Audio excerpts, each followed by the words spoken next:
বিএনপিকে যারা ফ্যাসিবাদের দল বলে তাদের জ্ঞানের অভাব রয়েছে বলে মন্তব্য করেছেন বিএনপি মহাসচিব মির্জা ফখরুল ইসলাম আলমগীর। এছাড়া রাষ্ট্রপতি হিসেবে দলের স্থায়ী কমিটির সিদ্ধান্তই চূড়ান্ত বলে জানান তিনি।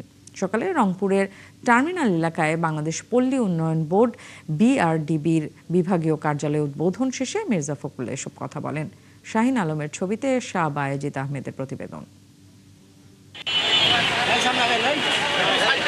সোমবার সকালে নগরীর টার্মিনাল এলাকায় BRDBর নবনির্মিত বিভাগীয় কার্যালয়ের উদ্বোধন করেন স্থানীয় সরকার মন্ত্রী মির্জা ফখরুল ইসলাম আলমগীর। উদ্বোধন শেষে সাংবাদিকদের বিভিন্ন প্রশ্নের জবাব দেন তিনি। এ সময় মন্ত্রী বলেন, বিএনপিকে যারা ফ্যাসিবাদের দল বলে তাদের জ্ঞানের অভাব রয়েছে।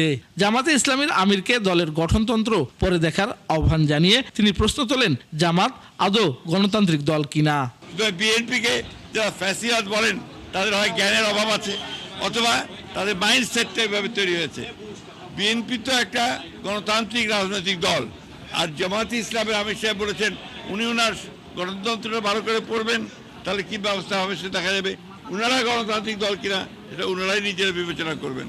পরে জেলা শিল্পকলা একাডেমির মিলনায়তনে BRDBর সুবিধাভোগীদের মাঝে গাছের চারা, ক্ষুদ্র ও উদ্যোগী ঋণের চেক এবং কিশোরীদের প্রণোদনার চেক বিতরণ অনুষ্ঠানে যোগ দেন বিএনপির মহাসচিব। এ সময় তিনি বলেন, চলতি বছরের মধ্যেই 41 লাখ পরিবারকে ফ্যামিলি কার্ড দেওয়ার লক্ষ্য রয়েছে সরকারের।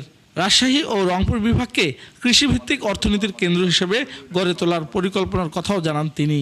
রংপুর, রাজশাহী এই বিভাগগুলোকে তিনি এগ্রিকালচার হাব, কৃষি কেন্দ্র করতে চান এবং এগুলোখানে তিনি সমস্ত বড় বড় সঙ্গে সঙ্গে মাঝারি বা ছোট যারা বিনিয়োগকারী যারা ইনভেস্ট করবে তাদেরকে নিয়ে এসে তিনি কৃষিজাত পণ্য বিক্রয়ের ব্যবস্থা করতে চান।